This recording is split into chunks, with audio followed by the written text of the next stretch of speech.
भिलाई में ईडी आ गई, माननीय के घर पर छापा पड़ गया।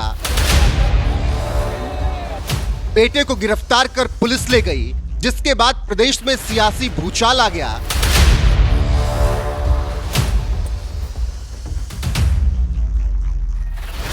छत्तीसगढ़ के सियासत की गलियों में आज फिर हलचल मची है और इस बार केंद्र में है पूर्व मुख्यमंत्री भूपेश बघेल और उनके बेटे चैतन्य बघेल और उनका भिलाई वाला बंगला, जहां ईडी ने सुबह सुबह धावा बोल दिया क्योंकि मामला हजारों करोड़ के घोटाले का जो है।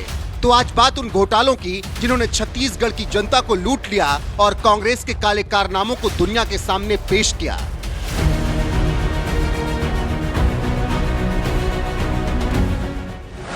$3200 करोड़ का शराब घोटाला। छत्तीसगढ़ स्टेट मार्केटिंग कॉर्पोरेशन के जरिए 3200 करोड़ का शराब घोटाला किया गया। ये कोई छोटा मोटा फ्रॉड नहीं था। घोटाले के सहारे सरकार के समानांतर एक पूरा शराब साम्राज्य था। ईडी के मुताबिक इसका 75% मुनाफा सीधे नेताओं की जेब में गया। आईएएस अनिल तुतेजा, आबकारी मंत्री कवासी लखमा, मेयर एजाज ठेबर और बघेल के दोस्त विजय भाटिया सबने मौज काटी। अब सब जेल में हैं या गिरफ्तारी के दायरे में हैं। ईडी ने तो बघेल के घर और उनके बेटे के घर तक छापे मारे और बघेल जी का जवाब, ये तो पॉलिटिकल टारगेटिंग है। गजब है, इतनी गिरफ्तारियां और पैसे के निशान के बाद भी टारगेटिंग ही नजर आ रही है भूपेश बघेल को। 570 करोड़ का कोल लेवी घोटाला। हर टन कोयले पर 25 रुपए की वसूली थी। कुल लूट 540 से 570 करोड़ तक पहुंची, वो भी नगद में। इसमें शामिल सौम्या चौरसिया, समीर बिश्नोई, रानू साहू सब पकड़े गए। ये कोई छोटा मोटा रैकेट नहीं था, पूरा ऑर्गेनाइज्ड उगाही का धंधा था जिसका कंट्रोल रूम सीधे सीएम ऑफिस से चलता था, ऐसे आरोप लगे। 6000 करोड़ रुपए का महादेव बेटिंग ऐप स्कैम। ये ऐप नहीं, पूरा डिजिटल कैसीनो था जिसमें हर रोज पैसों का बड़ा हेरफेर होता था।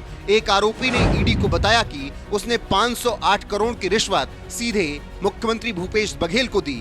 Voice note, chats, transaction details सब सबूत दिए गए, लेकिन बघेल साहब फिर भी मानने को तैयार नहीं और कहते रहे, मैं तो विक्टिम हूं।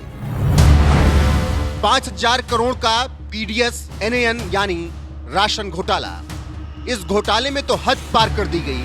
गरीबों का राशन चोरी किया गया। कैग ने 600 करोड़ रुपए की गड़बड़ी की बात कही, लेकिन अंदरूनी खबरें कहती हैं कि यह घोटाला 5000 करोड़ तक का हो सकता है। और मजा देखो, आरोपी अफसरों को सजा नहीं मिली बल्कि प्रमोशन मिला। अनिल तुतेजा और आलोक शुक्ला जैसे अधिकारियों को बघेल सरकार ने वीआईपी ट्रीटमेंट दिया। एडवोकेट जनरल तक इस जांच में दखल देने की कोशिश में पकड़ा गया और अब सीबीआई के स्कैनर में है। तो कुछ इस तरीके से बघेल साहब ने छत्तीसगढ़ में गरीबों की सेवा की। 1300 करोड़ गोधन घोटाला। बघेल राज में छत्तीसगढ़ में कागजों पर तो गांव का विकास तो सुपरहिट दिखा, लेकिन जमीन पर नहीं। आधे से ज्यादा गोठान तो बने ही नहीं। गोबर के नाम पर बने प्रोडक्ट्स कभी बिके ही नहीं। ना जवाबदेही तय हुई, ना ऑडिट हुआ। बस पब्लिक का पैसा गोबर के नाम पर गुड़ गोबर कर दिया गया। 4300 करोड़ का पीएम किसान घोटाला। बघेल जी के राज में तो केंद्र सरकार की पीएम किसान योजना को भी नहीं बख्शा गया। 53,000 फर्जी लाभार्थियों के नाम पर 4300 करोड़ रुपए ट्रांसफर कर दिए गए। असली किसान तो भूखे मर रहे, लेकिन फर्जी अकाउंट्स के जरिए पैसा छूमंतर हो गया। तो कुछ इस तरीके से छत्तीसगढ़ के किसानों की सेवा भूपेश राज में हुई। 3200 करोड़ का शराब घोटाला, 540 से 570 करोड़ का कोल लेवी घोटाला, 6000 करोड़ का महादेव बेटिंग ऐप घोटाला, 5000 करोड़ का पीडीएस एनएन राशन घोटाला, 1300 करोड़ का गोधन घोटाला, 4300 करोड़ का पीएम किसान घोटाला। अब इन सबको जोड़ लेंगे तो ये घोटाला पहुंच जाएगा 20,355 करोड़ के आसपास। यानी भूपेश बघेल राज में घोटालों में एक नया इतिहास रचा गया। फिलहाल छत्तीसगढ़ में ये सियासी ड्रामा चल रहा है। अब ईडी की जांच और गहरी होगी तो क्या भूपेश बघेल के बेटे चैतन्य बघेल को समन भेजा जाएगा? ये सबसे बड़ा सवाल है। अभी तो भूपेश बघेल इस पूरी छापेमारी पर वही पुराना राग अलाप रहे हैं, अडानी साहब मोदी शाह। बाकी ईडी हिसाब करने में लगी हुई है। आगे भूपेश बघेल के राज में हुए लूट तंत्र में क्या कुछ खुलासा होता है, उसके लिए इंतजार कीजिए।